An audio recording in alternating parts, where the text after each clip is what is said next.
And coverage ન્યૂઝમાં આપનું સ્વાગત છે। ભારત સરકારનું આજે સંસદમાં બજેટ રજૂ થયું। ખૂબ મોટી આશા અને અપેક્ષાઓ હતી કે આ વખતે કંઈ મંદીથી મુશ્કેલીઓથી લડી રહેલા દેશવાસીઓ માટે કોઈ રાહતની વાત આવશે, પરંતુ આજનું બજેટ સંપૂર્ણપણે નિરાશાજનક રહ્યું। એમાં ખાસ કરીને આપણા ગુજરાતીઓ માટે તો કોઈ પણ પ્રકારની રાહત, જાહેરાત, વાત કશું જ નથી। ખરા અર્થમાં જો આ બજેટ જોઈએ તો માત્ર થોડા ઘણા શબ્દોની સજાવટ એ બિહાર અને એકાદી નાની જાહેરાત ઓરિસ્સા માટે અને બાકી આંધ્રપ્રદેશની બધી જાહેરાતો છે, કારણ કે બે પક્ષો જે એમને ટેકો આપી રહ્યા છે એ બિહાર અને આંધ્રપ્રદેશ, ચંદ્રાબાબુ નાયડુ અને નીતિશ કુમારજી, આ બંનેએ કંઈક નાક દબાવ્યું એટલે સરકારે ત્યાંની જાહેરાતો થોડી કરી, પરંતુ બીજા કોઈના માટે કશું જ નથી। આ એ જ ભારતીય જનતા પાર્ટી છે। એના ચૂંટણી ઢંઢેરામાં કહ્યું હતું કે કરનું માળખું એ સાચા ટેક્સ પેયર્સ એટલે કે જે પગારથી પૈસા લઈને ભરે છે એમના માટે ખૂબ મોટું છે અને માટે 10 લાખ રૂપિયા સુધીની વાર્ષિક આવક સંપૂર્ણ ઇન્કમ ટેક્સ કે કરમાંથી મુક્તિવાળી હશે। આવો ચૂંટણી ઢંઢેરો 10 વર્ષ પહેલા ભારતીય જનતા પાર્ટીનો હતો અને એ 2014ના ચૂંટણી ઢંઢેરામાં આપેલા વચન પછી આ 11મું બજેટ રજૂ થયું, પરંતુ કોઈ ફાયદો નહીં। જે પગારથી લઈને જીવન ચલાવનારા વ્યક્તિઓ છે એને 10 લાખ સુધીની માફી આપવાની હતી, કોઈ ફાયદો નહીં। ઇન્કમ ટેક્સના સ્લેબમાં ગરીબ કે મધ્યમ વર્ગના વ્યક્તિ માટે કોઈ ફાયદો નહીં। નાના લોકો માટે કોઈ રાહત નહીં। ખેડૂતો માટે, શ્રમજીવીઓ માટે, મનરેગા માટે કોઈ જાહેરાત કે વાત નહીં। આરોગ્ય ક્ષેત્રે જે વાત કરવી જોઈએ બજેટમાં એમાંની પણ કોઈ વાત આ બજેટમાં કરવામાં આવી નથી। ઘટાડો કર્યો ક્યાં? હવે પ્લેટિનમ વાપરનારા કેટલા લોકો? તો પ્લેટિનમ ઉપરની કસ્ટમ ડ્યુટી ઘટાડી અને વધારી શેના ઉપર? તો કે પ્લાસ્ટિક ઉપરનો વેરો વધારવાનો। હવે હિન્દુસ્તાનમાં પ્લેટિનમ ખરીદનારા કેટલા અને એનો ઉપયોગ કેટલો? અને બીજી તરફ પ્લાસ્ટિક એક દરેક ઘરમાં દરેક જગ્યાએ પ્લાસ્ટિકની વસ્તુ તમને જોવા મળે અને સામાન્ય હિન્દુસ્તાની છે એ પ્લેટિનમ નહીં પ્લાસ્ટિકનો ઉપયોગ કરે છે, તો પ્લાસ્ટિક ઉપર ટેક્સ વધારવાનો અને પ્લેટિનમ ઉપર ઘટાડવાનો। નાના નાના ઉદ્યોગકારો એમએસએમઈ બંધ પડતા જાય છે, એના માટેની વાત કરવી જોઈએ, એની વાત ન કરી।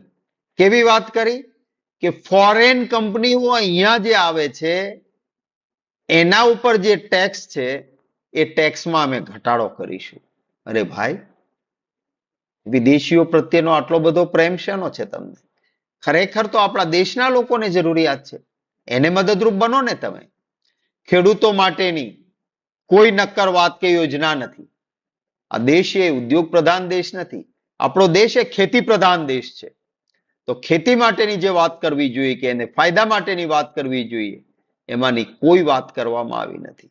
ગુજરાત માટે કોઈ પણ જાહેરાત, કોઈ પણ સારી બાબત આખા બજેટમાં નહીં।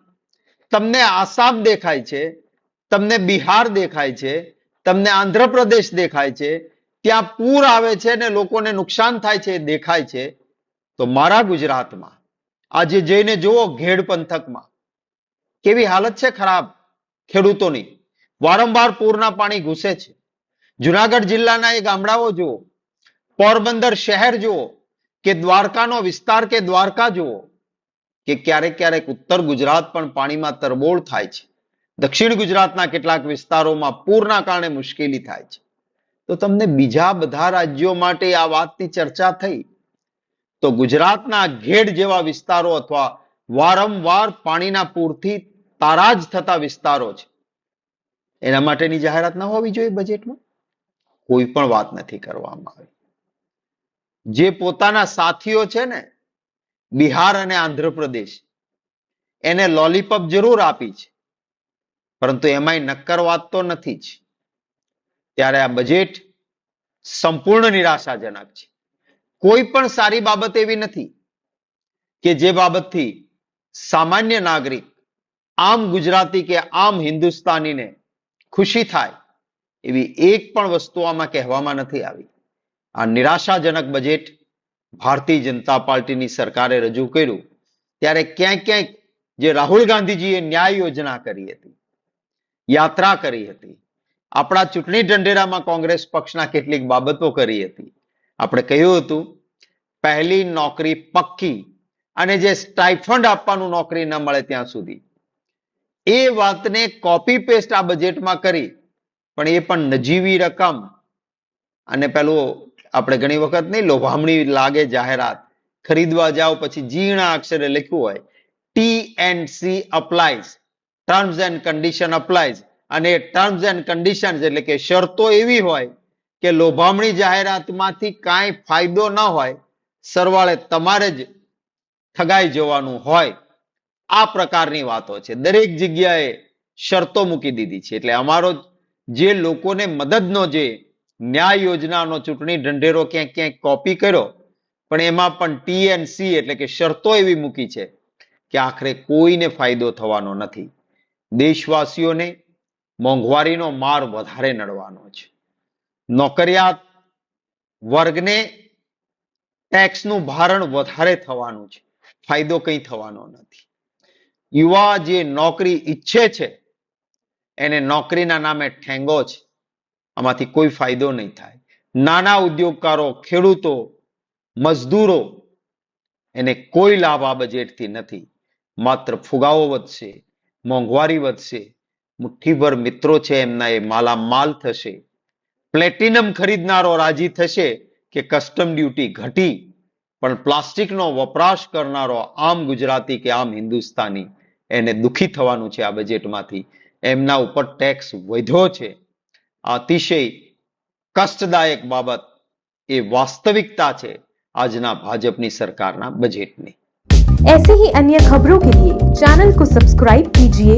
खबरों का नोटिफिकेशन पाने के लिए बेल आइकॉन को जरूर दबाएं।